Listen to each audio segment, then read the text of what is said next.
Hi ஒருவன். So இந்த video எதுக்காக அப்படின்னா ரொம்ப ஒரு முக்கியமான வீடியோ தான். நான் இந்த பிடிஎஃப் எடுத்து பார்க்கும்போது ரொம்ப ஆச்சரியமாக இருந்தேன். நான் வாட்ஸ்அப் சேனல் வச்சுருக்கோம் இல்லையா, எப்படியோ வாட்ஸ்அப் நம்பர் நமக்கு தெரியும் சில பேர்த்துக்கெல்லாம். ஸோ நிறைய பேர் அதில் அனுப்பியிருந்தாங்க வாட்ஸ்அப்பில். ஸோ அதில் ஒரு பையன் அனுப்பிச்சிருக்கிறாரு. ரொம்ப தேங்க்ஸ் அந்த பையனுக்கு. என்ன அப்படின்னா, இது வந்து ரொம்ப ஸ்லோ லேர்னர்ஸ்க்கு வந்து ரொம்ப முக்கியமான 5 மார்க். முக்கியமான 5 மார்க்னால் ஒன்றுமே படிக்க முடியாதுங்க. அட்லீஸ்ட் நான் வந்து ஒரு 50யாவது எடுக்கணும் 90க்கு அப்படின்னு நினைக்கிறவங்களுக்கு தான் இந்த வீடியோ. அண்ட் ரொம்ப முக்கியம். 5 மார்க் எவ்வளோ எழுதலாம் அப்படின்னா, ஒரு 3 அல்லது 4 எழுதலாம். இதை மட்டும் பார்த்திங்கன்னா. அண்ட் ப்ளஸ் 2 மார்க் 3 மார்க் வந்து ஒரு 3 2 மார்க் ஒரு 3 3 மார்க்காவது அட்டன் பண்ணுறதுக்கு முடியும் அப்படிங்கிறத இந்த வீடியோவோட நோக்கமே.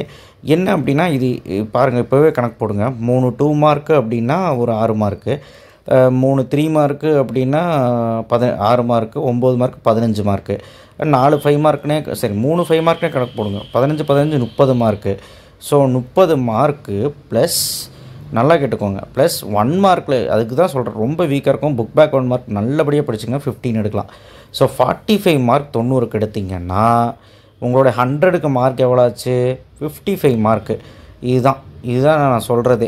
ஸோ ஸ்லோ லேர்னர்ஸ்க்கு முக்கியமான இது வீடியோ. கடைசி நிமிஷம் வேறு, இன்னும் 1 மாதம் தான் டைம் இருக்குது. ஸோ இதையாவது ஒழுக்கமாக உட்காந்து நல்லபடியாக ஒர்க் அவுட் பண்ணுங்கள். ஸோ இங்கேயே ஆன்சரும் கொடுத்துருக்குறாங்க. அது ஹிண்ட்டு மாதிரி இருக்குது, இதை யூஸ் பண்ண வேண்டாம். இது வந்து முக்கியமான கீவேர்ட்ஸ் தான். பட் ஆனால் வந்து நீங்கள் வந்து ஆன்சர்ஸ் வந்து உங்கள் டீச்சர் சொல்லி தந்திருப்பாங்களா, அந்த நோட்ஸ்லேருந்து பாருங்கள். ஸோ 5.5ல் வந்து முக்கியமான 5 மார்க்கு கண்டிப்பாக வந்து பார்த்திங்கன்னா இது ரொம்ப முக்கியம். பிரிட்ஜு சம்மு, வாட்டர் ஃபவுண்டெயின், இங்கேயே ஆன்சர் கொடுத்துருக்குறாங்க. ஆனால் அந்த ஆன்சர் போடலாமான்னு கேட்டால் வேண்டான்னு தான் நான் சொல்லுவேன். ஏன்னா உங்களுடைய மெட்டீரியலில் படிங்க. வாட்டர் டேங்க்கு, வாட்டர் ஃபவுண்டெயின், டயக்ராமெல்லாம் ஓகே கரெக்டாக இருக்குது. பட் ஆனால் வந்து பார்த்திங்கன்னா இது பத்தாது. பார்த்திங்கன்னா டிஃப்ரென்ஷியேஷன்லாம் இங்கே பண்ணியிருப்பாங்க, அதெல்லாம் பண்ணவே இல்லை, டேரெக்டாக போட்டாங்க. ஸோ அடுத்து வந்து பார்த்திங்கன்னா பேரபோலிக் சஸ்பென்ஷன் பிரிட்ஜு, ஸோ அதுக்கப்புறம் டனலு, ராடு லென்த்து, அதுக்கப்புறம் செமி எலிப்டிக்கல் ஆர்க்வே, இது kidney stone, cross section nuclear reactor sum. So இது எல்லாமே பார்த்து கோஸ்ட் கார்டு சம்மு. ஸோ 5.5ல் மட்டும் எல்லாமே கொடுத்து வச்சுருக்காங்க.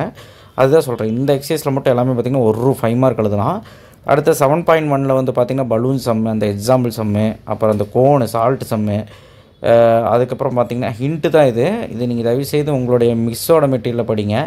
அப்புறம் கோனிக்கல் வாட்டர் டேங்க்கு. ஸோ அடுத்து வந்து பார்த்திங்கன்னா லேடர் சம்மு, அதுக்கப்புறம் வந்து இப்போ பக்கான் சம்மு, கார் சம்மு, போலீஸ் ஜீப்பு.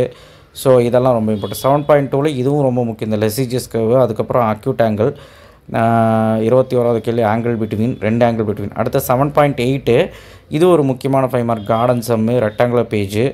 அதுக்கப்புறம் வந்து பார்த்திங்கன்னா மேக்ஸிமம் ஏரியா, அவ்வளோதான். அப்புறம் 9.8ல் ஏரியா எலிப்ஸு. அதுக்கப்புறம் வந்து பார்த்திங்கன்னா இந்த சம், இதெல்லாம் வந்து பப்ளிக்கில் கேட்ட சம்மு. இதுவும் ரொம்ப இம்பார்ட்டண்டான ஒரு 5 மார்க்கு. அதுக்கப்புறம் வந்து பார்த்திங்கன்னா இது ஒரு காஸ் எக்ஸ் சைன் எக்ஸ் ரொம்ப இம்பார்ட்டன்ட் 5 மார்க்கு. இதுவும் பப்ளிக்கில் கேட்ட சம்மு, இம்பார்ட்டன்ட். அதுக்கப்புறம் இதுவும் ரொம்ப முக்கியமான சம்மு, இதுவும் ரொம்ப முக்கியமான சம்மு. அதுக்கப்புறம் பேரபோலாவில் இந்த சம்மு, சர்க்கிள் பேரபோலா.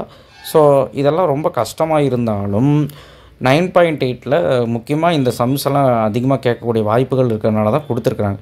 அடுத்து 10.8ல் இந்த ப்ரொசீஜரை நீங்கள் பண்ணி இது கொண்டு வந்தாலே உங்களுக்கு 2 மார்க் கிடச்சிரும். ஸோ அதுக்கு 3 கண்டிஷன் கொடுத்துருக்காங்க. அந்த 3 கண்டிஷன் ஹிண்ட்டு தான் கொடுத்துருக்காங்க. இந்த மெட்டீரியல் இருக்கிற ஆன்சர்ஸ் வந்து ஆன்சர்ஸ் கிடையாது, ஹிண்ட்டு. ஸோ ஃபஸ்ட்டு இதுதான் கண்டுபிடிக்கணும், அடுத்து செகண்ட் இதுதான் கண்டுபிடிக்கணும், தேர்டுக்கு இதுதான் கண்டுபிடிக்கணும், அப்புறம் ஆன்சர் வந்துடும். அதான் இந்த ஹிண்ட்டை வச்சு போட வேண்டியதான். So population sum, deposit bank, radio active isotope, water temperature, இது கொஞ்சம் பெரிய சம் தான். பட் ஆனால் போடுங்க. பாட் பாய்லிங், மர்டர் இன்வெஸ்டிகேஷன், அதுக்கப்புறம் டேங்க்கு, 2 டேங்க்கும். ஸோ 10.8 ஃபுல்லாக. அடுத்தது டிஸ்க்ரீட் மேத்தமேட்டிக்ஸில் மாடுலோ 5 மாடுலோ 11. ஸோ எக்ஸ் இந்த சம் டிஸ்க்ரீட்டில். அதுக்கப்புறம் எக்ஸ்டார் ஒய். ஸோ அதுக்கப்புறம் ப்ராபபிலிட்டியில் அந்த கேசம் 2, அந்த ரொம்ப இம்பார்ட்டன்ட். இது வந்து 5 மார்க்கில் கேட்பான், 3 மார்க்கில் கேட்பான். அப்புறம் நம்ம theorem cos alpha minus beta, cos alpha plus beta. அதுக்கப்புறம் வந்து பார்த்திங்கன்னா cos alpha minus alpha plus beta. அப்புறம் ஆட்டிடியூட், இது நிறைய பேர் படிக்கிறதில்ல, இந்த தீரமை படிச்சுக்கோங்க. ஸோ அதுக்கப்புறம் காம்ப்ளெக்ஸ் நம்பரில் சில பல 5 மார்க்ஸு, ஈக்குவலேட்ரல் ட்ரையாங்கிள், அதுக்கப்புறம் பியூர்லி இமேஜினரி, பியூர்லி ரியல், இதெல்லாம் ரொம்ப சப்பையாக இருக்கும். அதுக்கப்புறம் லாஸ்ட்டாக தியரி ஆஃப் ஈக்குவேஷனில் அந்த 3.5ல் இந்த 2 சம்மு. So that's it. இது வந்து பார்த்திங்கன்னா நான் கண்டிப்பாக சொல்லக்கூடிய விஷயங்கள் என்ன அப்படின்னா, இந்த வீடியோவில் வர்ற சம்ஸ் எல்லாம் வந்து பார்த்திங்கன்னா எனக்கு வந்து ஒரு ஸ்டூடெண்ட்ஸ் தான் அனுப்பிச்சார். இது நான் வெரிஃபை பண்ணி பார்த்தேன். இதில் படிக்கலாமான்னு கேட்டேன். இதில் வேண்டாம், ஆன்சர்ஸ் எல்லாம் வந்து ஹிண்ட்டு அது. இதில் இருக்க ஆன்சர்ஸ் மாதிரி நீங்கள் பப்ளிக்கில் எழுத வேண்டாம். இதில் கேட்டிருக்க கொஷின்ஸை வந்து முக்கியமாக கொஞ்சம் டேக் ஓவர் பண்ணி நல்லா படிங்க. நான் இது யாருக்கு சொல்கிறேன் அப்படின்னா ஃபெயிலியர்ஸ்க்கு தான் சொல்கிறேன். யாரெல்லாம் 25 கூட எடுக்க முடியாது, 90க்கு 25 கூட எடுக்க முடியலையோ அவங்களுக்கு தான் சொன்னேன். டாப்பர்ஸ் எல்லாம் இது ஃபாலோ பண்ணாதீங்க, எல்லாமே படிக்கணும். சரிங்களா? எல்லாமே படிக்கணும். நம்ம இம்பார்ட்டன்ஸ் எல்லாமே கோ த்ரூ பண்ணுங்கள். ஓகே, இது ரொம்ப ஸ்லோ லேர்னர்ஸுக்கு தான். ஓகேவா? அடுத்து 2 மார்க் 3 மார்க் பார்த்துடலாம் வாங்க. ஸோ 2 மார்க் 3 மார்க் வந்து பார்த்திங்கன்னா இங்கே வந்து பார்த்திங்கன்னா ஃபஸ்ட் லெசனில் அட்ஜாயிண்ட் சம், இது ரொம்ப இம்பார்ட்டன்ட். ஸோ அதுக்கப்புறம் காஸ் ஆர்த்தோகனல், அதுக்கப்புறம் வெரிஃபை தி ப்ராப்பர்ட்டி, அப்புறம் அட்ஜாயிண்ட் கொடுத்து ஏ இன்வர்ஸ், அட்ஜாயிண்ட் கொடுத்து ஏ இன்வர்ஸ், அப்புறம் அட்ஜாயிண்ட் கொடுத்து ஏ. ஸோ இந்த சம்ஸ்லாம் நீங்கள் பார்க்கணும். சரிங்களா? அடுத்த ரேங்க் கண்டுபிடிக்கிறது மைனர் மெத்தடு. ரேங்க் கண்டுபிடிக்கிறது இதில் இருக்க சம்ஸாவது ஒழுக்கமாக பாருங்கள். ரொம்ப வீக்காக இருக்கிறவங்க ரேங்க் கண்டுபிடிக்கிறது ஒன்று கேட்பாங்க. மேட்ரிக்ஸ் இன்வர்ஷன் மெத்தடும் பார்த்துக்கோங்க, ரொம்ப ஈஸியாக இருக்கும். சரிங்களா? அடுத்து சிம்பிளிஃபை, இதுலேயே அப்படி தான். ஆன்சர்ஸ் வந்து சில ஆன்சர்ஸ் ஓகேவாக இருக்குது, சில ஆன்சர்ஸ் வந்து கரெக்டாக இல்லைன்னா நீங்கள் ஸ்டெப்பு வந்து நீங்கள் வந்து உங்கள் நோட்ஸை பார்த்து படிச்சுக்கோங்க. சரிங்களா? சில ஆன்சர்ஸில் ஓகே, இந்த சம்ஸில் ஓகே தான். அப்புறம் காம்ப்ளெக்ஸ் நம்பரில் வந்து பார்த்திங்கன்னா இந்த சம்ஸ் எல்லாம் கொஞ்சம் பார்த்துக்கோங்க. காஞ்சுகேட் எடுக்கிறது, அப்புறம் இந்த மாட் எடுக்கிறது, ஸோ இதெல்லாம் பார்த்துக்கோங்க. ஸ்கொயர் ரூட் ஃபார்முலா வச்சு போடுறதெல்லாம் ஈஸி, அதோடைய இது இருக்கிற மாதிரி படித்தாலே ஓகே தான். அப்புறம் சிம்பிளிஃபைல கொடுத்துருக்காங்க, பார்த்துக்கோங்க. 2.8. அதுக்கப்புறம் டிஸ்கிரிட் மேத்தமெட்டிக்ஸ், இது ரொம்ப இம்பார்ட்டண்டான சம்மு. அப்புறம் யூனிக் எலமெண்ட் 2 தீரம் நம்பர் 12.1 12.2 அந்த தீரம். அதுக்கப்புறம் வந்து ட்ரூத் டேபிள் நீங்கள் எப்படி கேட்டாலும் போடணும், வீக்காக இருக்கிறவங்க. சரிங்களா? ட்ரூத் டேபிள் கேட்டிருக்காங்க. அப்புறம் வந்து 2 மார்க்ஸ், இது நிறைய பேர் படிக்கிறதே இல்லை. இது வந்து இது இருக்கிற மாதிரி எழுதினாலே போதும். இந்த 2 2 மார்க் நல்லா பார்த்துக்கோங்க. அதுக்கப்புறம் ட்ரூத் டேபிள் திரும்ப இருக்குது. அதுக்கப்புறம் பாருங்கள், A*B AB/B, இது இருக்கிற மாதிரி போட்டாலும் போதும். அடுத்தது A*B A√B, இது வந்து இது இருக்கிற மாதிரி போட்டால் போதும். ட்ரூத் டேபிள் வந்து 5 மார்க்கில் கூட கேட்பாங்க. அடுத்து இந்த 2 மார்க் பாருங்கள், M*N A*B A-7, இதெல்லாம் ரொம்ப முக்கியமாக பப்ளிக்கில் கேட்கக்கூடிய இது இருக்கிற மாதிரி படிச்சிங்கனாலே போதும். டிஸ்கிரிட் மட்டும் இதில் இருக்கிற மாதிரி ஃபாலோ பண்ணுங்கள், அதாவது ஆன்சர் சொல்கிறேன். ஸோ இது பாருங்கள், இதுவும் நீங்கள் வந்து இது இருக்கிற மாதிரியே போடலாம். So angle between straight lines, நான் என்ன சொன்னேன், ஆங்கிள் பிட்வீன் கண்டிப்பாக ஒன்று கேட்பாங்கன்னு சொன்னேன். Angle between lines, angle between line plane, அதுதான் கொடுத்துருக்காங்க. So perpendicular to each other, show that the 2 lines are parallel lines, acute angle between, அதான் ஆங்கிள் பிட்வீன் 2 planes. இந்த ஃபார்முலா போட்டு இதை சப்ஸ்டிட் பண்ணால் ஆன்சர் கிடச்சிரும். அதுக்கப்புறம் வந்து பார்த்திங்கன்னா line plane. So angle between 3 இருக்குது இல்லையா, lines, 2 planes, line plane. So அடுத்தது ஷோ தட் தி கோப்ளானர், அதெல்லாம் பார்த்துக்கோங்க. கோப்ளானர்லாம் கேட்டால் லக்கு, பாக்ஸ் ப்ராடக்ட் எடுத்த ஆன்சரு. ஸோ அதுக்கப்புறம் show that the 4 points R same line, அது பார்த்துக்கோங்க. அதுக்கப்புறம் இது கொஞ்சம் இம்பார்ட்டன்ட் தான், பார்த்துக்கோங்க.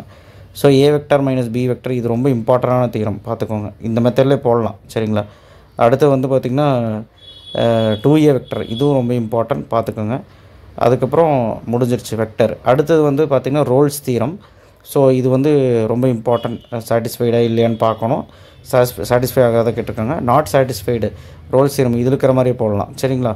அடுத்து மீன் வேல்யூ தீரம், லக்ராஞ்சி மீன் வேல்யூ தீரம், அதில் இருக்கிறது பார்த்துக்கோங்க. மெக்லாரன் சீரீஸ் வந்து பார்த்திங்கன்னா sin x, cos x, cos square x, Taylor series இருக்குது. ஸோ அதெல்லாம் பார்த்துக்கோங்க. பட் மெக்லாரன் சீரீஸில் e⁻x பார்த்துக்கோங்க, அது இது இல்லை, பார்த்துக்கோங்க.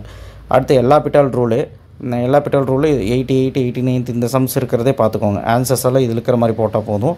ஸோ இதில் 2 மார்க் 3 மார்க் ஃபாலோ பண்ணிக்கலாம். ஓரளவுக்கு வந்து உங்களுக்கு கஷ்டமாக இருந்தால் இந்த மெட்டீரியலை ஃபாலோ பண்ணிக்கலாம், எல்லா பிட்டால் ரூல். அடுத்தது important formula to get 1 mark. அதாவது இப்போ வந்து பார்த்திங்கன்னா உங்களுக்கு 1 மார்க்லேயும் சரி, அப்புறம் வந்துட்டு பார்த்திங்கன்னா உங்களுக்கு வந்து 2 மார்க்கில் இப்போ ஏதாவது சம்மு கேட்குறாங்க, அது ரிலேட்டடாக ஒரு ஃபார்முலா எழுதணும் அப்படின்னா அந்த ஃபார்முலா கொடுத்து வச்சுருக்காங்க. அந்த ஃபார்முலா எழுதினாலே 1 மார்க்குங்கிற மாதிரி. ஸோ இந்த ஃபார்முலாலாம் ரொம்ப இம்பார்ட்டன்ட், பார்த்துக்கோங்க. கிராமர் ரூலு எல்லாமே இருக்குது. காம்ப்ளெக்ஸ் நம்பர்லேயும் உங்களுக்கு ஏற்ற ஃபார்முலா கொடுத்து வச்சுருக்காங்க. அதாவது வந்து பார்த்திங்கன்னா உங்களுக்கு எதெல்லாம் யூஸ் பண்ணுவீங்களோ அது மட்டும் தான் கொடுத்து வச்சுருக்காங்க, தவிர கண்டதெல்லாம் கொடுக்கல. தியரி ஆஃப் ஈக்குவேஷன்லேயும் வந்து பார்த்திங்கன்னா இந்த ரூட்ஸோட ஃபார்முலா, நேச்சர் ஆஃப் ரூட்டோட ஃபார்முலா கொடுத்து வச்சுருக்காங்க. Vector algebra, work done, torque, அந்த சம்ஸ் தரல இதில், பட் அது இம்பார்ட்டன்ட் தான். Coplanar, angle betweens, angle between 2 plane, line plane, so 2 parallel plane, இந்த ஃபார்முலா. இது வந்து என்ன தெரியுங்களா, இது வந்து பார்த்திங்கன்னா parametric and non parametric form of planes. So அந்த ஃபார்முலா படிச்சிங்கனாலே மார்க் கிடைக்குங்கிற மாதிரி அவங்க கொடுத்துருக்குறாங்க. சரிங்களா? அதான் 6.7 சொல்லுவாங்க இல்லையா, அந்த ஃபார்முலாஸ். டிஃபரன்ஷியல் கேல்குலஸை டேஞ்சன்ட் நார்மல் ஃபார்முலா கூட கொடுத்துருக்குறாங்க. அதுக்கப்புறம் வந்து பார்த்திங்கன்னா லோக்கல் மேக்ஸிமம் மினிமம் ஃபார்முலா கொடுத்துருங்க. இன்டெக்ரல் கால்குலஸ் ரிடக்ஷன் ஃபார்முலா கொடுத்துருக்காங்க, அட்லீஸ்ட் அதையாவது பாருங்கள் அப்படின்னு சொல்லி தான் கொடுத்துருக்குறாங்க. Angle between the two curves, volume, எல்லா ஃபார்முலாவும் கொடுத்துருக்காங்க. ஓகேவா? ப்ராபபிலிட்டி டிஸ்ட்ரிபியூஷனில் வந்து பார்த்திங்கன்னா மெயினான உங்களுக்கு என்ன தேவையோ பைனாமியல் டிஸ்ட்ரிபியூஷன் ஃபார்முலா கொடுத்துருக்காங்க. மேத்தமெட்டிக்கல் எக்ஸ்பெக்டேஷனோட இந்த 2 முக்கியமான ஃபார்முலா கொடுத்துருக்காங்க, மீன் வேரியன்ஸு, அதுக்கப்புறம் குமுலேட்டிவ் டிஸ்ட்ரிபியூஷன் ஃபார்முலா கொடுத்துருக்காங்க. இதெல்லாம் பார்த்துக்கோங்க. ஸோ ஆக்சுவலி வந்து பார்த்திங்கன்னா என்ன தேவையோ அது மட்டும் தான் கொடுத்துருக்குறாங்க. சரிங்களா? உங்களுக்கு தேவையில்லாதெல்லாம் எதுவுமே கிடையாது. நான் என்ன சொல்கிறேன்னா, இது வந்து டாப்பர்ஸ் ஃபாலோ பண்ணலாமான்னு கேட்டால் வேண்டாம். ரொம்ப நான் ஃபஸ்ட்டே என்ன சொன்னேன், 25 கூட எடுக்க முடியாதவங்க ஒரு 3 2 மார்க்காவது எழுதணும், ஒரு 3 3 மார்க்காவது கரெக்டாக எழுதணும் அப்படின்னு நினைக்கிறவங்களுக்கு தான் இந்த வீடியோ. அண்ட் 5 மார்க் கண்டிப்பாக 3 இல்லது 4 எழுதிடலாம். சரிங்களா? பயப்பட வேண்டாம். எப்படி ஒரு 50 மார்க்லேருந்து 55 மார்க் வரைக்கும் எடுத்துடலாம் வித் 1 மார்க் புக் பேக்கோடு படிச்சிங்கன்னா. ஸோ அதுக்கு தான் சொல்லிகிட்டு இருக்கேன். பட் ஆனால் வந்து பார்த்திங்கன்னா டாப்பர்ஸ் வந்து தயவுசெய்து ஃபாலோ பண்ண வேண்டாம். யாரெல்லாம் வந்து 50க்கு மேலே இப்போவே எடுக்கிறீங்களோ அது ஃபாலோ பண்ண வேண்டாம். நீங்கள் வந்து ஓன் க்ரைட்டீரியாவில் படிங்க, இல்லை நம்ம சேலஞ்சை ஃபாலோ பண்ணுங்கள், இல்லை வந்து எல்லா இம்பார்ட்டண்ட்டும் நான் போட்டதை படிங்க.